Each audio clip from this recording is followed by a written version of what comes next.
নমস্কার বন্ধুরা, ঝুমার এসেলে সকলকে স্বাগত জানিয়ে আজকে রেসিপিটি শুরু করব। আশা করব সকলের ভালো লাগবে। আর যদি ভালো লেগে থাকে কমেন্ট করে অবশ্যই জানাবেন, সাথে একটা লাইক ও শেয়ার করে দেবেন।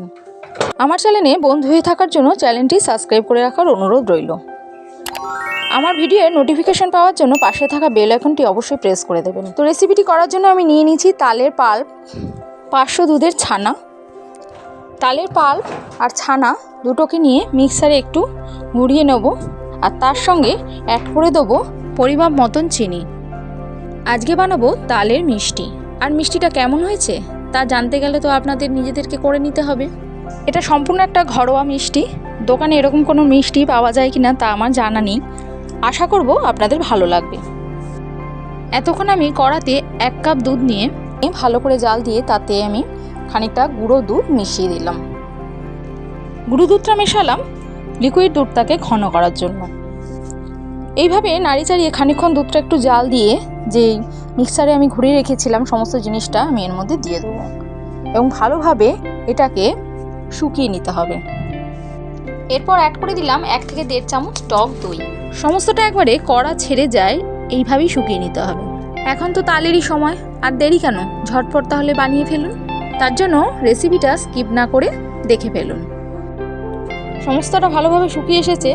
সবশেষে এর মধ্যে অ্যাড করে দিলাম 1 চামচ ঘি। এরপর আরও খানিকক্ষণ নাড়িয়ে চাড়িয়ে খানিকটা শুকিয়ে নিয়ে এটাকে নামিয়ে নেবো এবং ঠান্ডা করে নেব। এটা আমি নামিয়ে রেখেছিলাম, প্রায় অর্ধেক ঠান্ডা হয়ে গেছে, খানিকটা গরম আছে। এবার এটা থেকে লেচি বার করে গোল করতে হবে। তার জন্য হাতে সামান্য একটু ঘি মাখিয়ে নিলাম, না হলে হাতে এটা লেগে যেতে পারে। তো এইভাবে আমি প্রত্যেকটা এক একটা করে সাইজ করে রেখে দেবো। এটা খুব নরম, তাই এখনই গোল হবে না। আমার সব কটা আলাদা করে রাখা হয়ে গেছে। এরপর এক একটাকে নেব আর গুঁড়ো দুধের কোট লাগিয়ে নেব।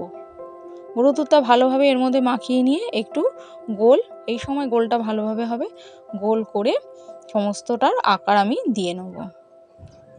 এইভাবেই আমি বানিয়ে নিলাম আজকের আমার তালের মিষ্টি রেসিপিটি।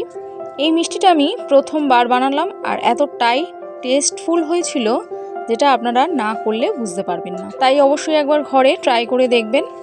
আজকে তাহলে এই পর্যন্ত বন্ধুরা, নেক্সট দিন দেখা হবে অন্য কোনো রেসিপির সাথে। আমার চ্যানেলে নতুন বন্ধুদের চ্যানেলটি সাবস্ক্রাইব করে রাখার অনুরোধ রইল। তো যে সকল বন্ধুরা আমার ভিডিওটি সম্পূর্ণ দেখলেন তাদের সকলকে অনেক অনেক ধন্যবাদ। সবশেষে বলবো নমস্কার বন্ধু, সুস্থ থাকুন, ভালো থাকুন।